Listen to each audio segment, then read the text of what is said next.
ஆண்டாள் திருவடிகளே சரணம். நமஸ்காரம். பாசுரம் 27. மூட நெய் பெய்த பால் சோறு. அன்னம் பால்லையே சமைக்கப்பட்டு நெய்யினால் மூடி இருக்கணுங்கிற பக்குவத்தை பால் சோறு மூட நெய் பெய்து முழங்கை வழிவார அப்படின்னு அழகாக வர்ணிச்சிருக்கா. முழங்கை வழிவாரன்னு இவள் சொன்னதை சுவாமி வேதாந்த தேசிகனும் ஹர்தும் கும்பே வினிகித கரகங்கிறார். தாழியில் உள்ள வெண்ணெயை எடுக்க முழங்கை வரை உள்ள விடுவானா கண்ணன். ஏன்னா நிறைய வெண்ணெய் வேணுங்கிற ஆசை. அப்படி விட்டதுனால திருமேனி மொத்தமும் வெள்ளை வெள்ளையர்னு வெண்ணெய் மயம், கரிய திருமேனியில் வெள்ளை வெண்ணெய் அலங்காரம் அப்படிங்கிறார் அவர். பால் சோறுங்கிற இந்த அக்கார் அடிசல் கோபாலனுக்கு ரொம்ப பிடிக்கும். அதனால அவள் அப்பா என்னென்ன சாமான்கள் வேணும்னு லிஸ்ட்டு போட்டு கொடுத்துட்டார். சென்னல் அரிசி, சிறு பருப்பும் செய்த அக்காரம், நறுநெய் பால் அப்படின்னு.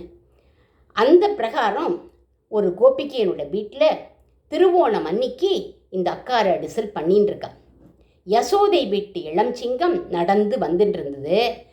அந்த வீட்டிலேருந்து கம கமன்னு வெள்ளப்பாகும் நெய்யும் வாசனை மூக்க தொலைக்கிறது. சட்டுன்னு நின்றுட்டான். அந்த வீடு பிரியதமன்கிற சிறுவனோட வீடு. அவனோ ஒரு தொட்டாசினிங்கி. அதனால வேணும்னே அவன்கிட்ட போய் உன்னோட இன்னைக்கு காய் பேச மாட்டேன் அப்படின்னுவான். ஆனால் இன்னைக்கு காரியம் ஆகணுமே, அதனால போய் சொல்லிட்டான், உன்னோட இன்னைக்கு பழம்டா அப்படின்னு விட்டான்.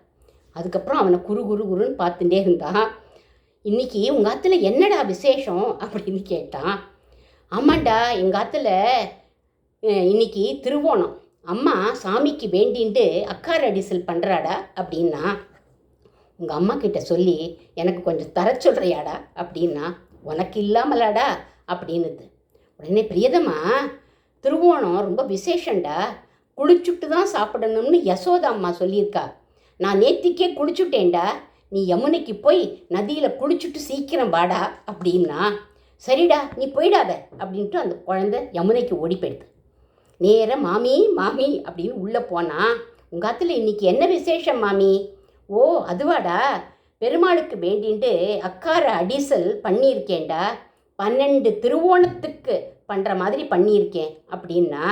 பூஜை எல்லாம் ஆயிடுத்தா மாமி அப்படின்னு கேட்டான். ஆயிடுத்துடா அப்படின்னா. எனக்கு பசிக்கிறது, கொஞ்சம் தரேடா அப்படின்னா. வாடான்னு கூப்பிட்டு இலைய போட்டா, ஒரு கரண்டி சக்கரை பொங்கலை போட்டா. மாமி தொட்டுக்க ஏதாவது போடுங்களே.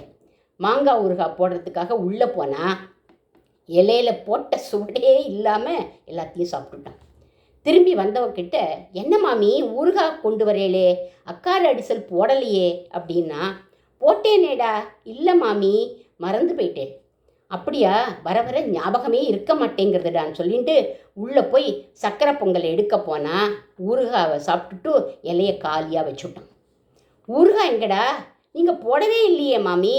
உடனே கொண்டு வந்த அக்கார அடிசலை போட்ட உடனே திகட்டுமே மாமி, கொஞ்சம் ஊறுகாய் போடுங்கோ அப்படின்னா. போனா வந்தா எத்தனை முறை நடந்தாலோ அது கண்ணனுக்கு தான் வெளிச்சம். ஊறுகாயும் அக்கார அடிசலும் மாறி மாறி கொண்டு வந்துட்டே இருந்தா. கோபாலனும் போடவே இல்லைன்னு சாதிச்சான். இலையும் புதுசாகவே இருந்தது. 12 படி அரிசி போட்டு அண்டா நிறைய கிளறி இருந்த அக்கார அடிசல் காலி. கரண்டியை உள்ளே விட்டால் டங்குன்னு கரண்டி சப்தம் தான் வருது. மாமி ஊறுகாய் ஆச்சுடா, எல்லாம் காலி ஆயிடுத்துடா அப்படின்னா. எப்படி ஆச்சுன்னே தெரியலையேடா அப்படின்னா. நன்னா இருக்கு மாமி, நான் சின்ன குழந்தை, இப்படி அத்தனையும் சாப்பிட்டுடுவேனா என்ன? என் வயிறு நிறையிற மாதிரி உங்களுக்கு சமைக்கவே தெரியல மாமி அப்படின்னு சொல்லிட்டு அவளுடைய புடவை தலைப்புலேயே தன்னோட கையை தொடச்சிண்டு ஏப்பம் விட்டுண்டு வெளியில் வந்தான்.